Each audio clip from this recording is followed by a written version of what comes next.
I never thought my quiet life on the edge of the foothills would turn into a nightmare. I bought my ranch for peace, for open skies, and for the kind of silence that lets you hear your own thoughts. For years, I was a model. Resident paid my dues, kept my property neat, and stayed out of everyone's business. But that peace shattered the day the HOA decided I didn't belong there anymore. It began with a letter. A plain white envelope slid into my mailbox, stamped with the HOA's logo like some kind of royal decree. Inside was a notice stating that my front pasture fence was in violation of the community's visual harmony guidelines. I stared at the paper, confused. My fence had been there for 12 years. It wasn't rotting, it wasn't crooked, it was sturdy oak, weathered to a soft gray by the sun. I'd seen older, uglier fences in the neighborhood go untouched. When I called the HOA office, a chipper voice answered, "This is Sandy, HOA secretary. How can I help you?" I explained the situation. She cut me off. "The board has decided your fence is unsightly. You have 30 days to replace it." It was absurd. The fence was part of the ranch's character. But Sandy's tone left no room for debate. I shrugged it off. Replace the fence, keep the peace. But that was only the first move. 2 weeks later, I got another letter. This time it claimed I had illegally expanded my driveway. My driveway hadn't changed since the day I bought the place. I sent photos proving it. The board responded with a formal hearing notice, accusing me of disregarding HOA guidelines and warning that further violations could lead to fines or worse. That worse came faster than I expected. One evening, just after sunset, I saw movement along my fence line. A figure with a flashlight was pacing along my property boundary, taking pictures.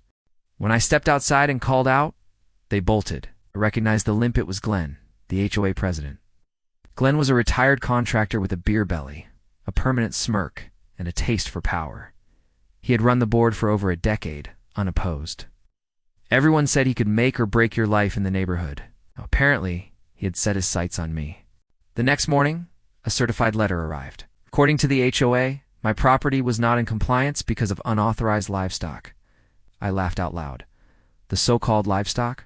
My 2 rescue goats, Daisy and Clover, who had been living here for 6 years without a single complaint. I drove straight to the HOA office, slammed the letter on Sandy's desk, and demanded an explanation. She avoided my eyes and said, "The board received a complaint. Rules are rules." That was the moment I realized this wasn't about fences or goats or driveways. This was a campaign, slow, deliberate attempt to drive me out. But why? I didn't have to wait long for the answer. 3 nights later, my neighbor Trudy, a sharp-tongued gossip who somehow knew everything about everyone, showed up at my door. She leaned in close and whispered, "They want your land." I laughed it off at first, but she looked dead serious. "Glenn's nephew wants to build a luxury stable. Your pasture's perfect. The board's trying to push you until you sell cheap." It clicked into place like a cruel puzzle. The sudden violations, the constant harassment, the late-night surveillance. They were trying to make my life unbearable until I gave in, but I wasn't going to give them the satisfaction. I started documenting everything. Every letter, every phone call, every time Glenn or one of his cronies showed up near my property. I installed cameras along my fence line and floodlights that snapped on the moment someone approached. I knew they'd escalate. I was right. The fines started rolling in. $254 for improperly stored equipment. Because my tractor was parked in the open. $500 for unapproved exterior paint color. Even though I hadn't repainted a thing, I refused to pay, and the fines stacked up. The board sent threats of a lien. Then came the day that nearly broke me. It was a Saturday morning when I saw 2 police cruisers pull into my driveway. My stomach dropped. Officers stepped out, hands resting casually near their holsters. One of them, Officer Ramirez, asked if I was Mary Caldwell. I said yes. He looked almost embarrassed as he explained. "We got a call from the HOA. They claim you sold your property to another family but refused to vacate. They say you're trespassing." I felt my knees go weak. That's insane. Own this land outright. I have the deed in my safe, but the officers had to investigate. While they waited on the porch, I brought out the deed, my mortgage records, every shred of proof.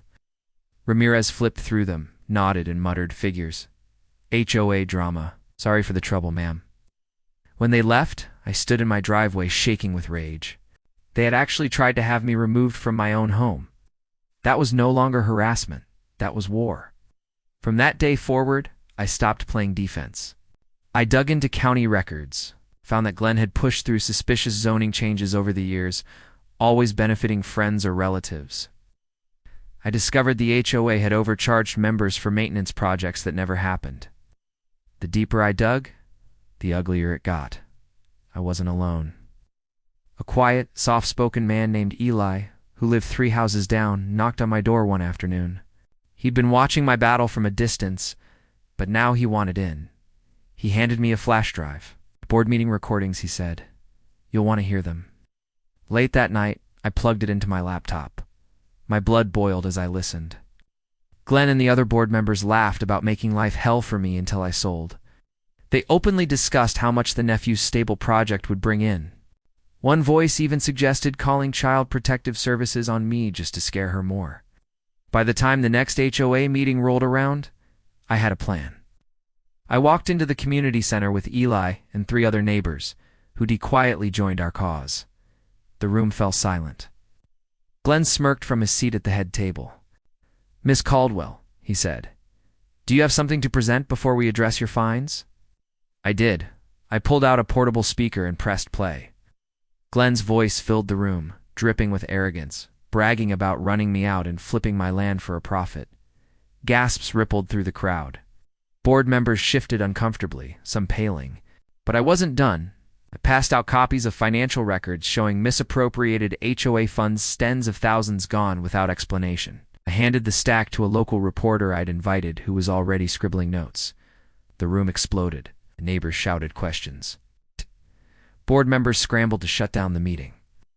Glenn tried to grab my speaker, but Eli stepped between us. Someone called the police, not to remove me this time, but to deal with the chaos the board had created.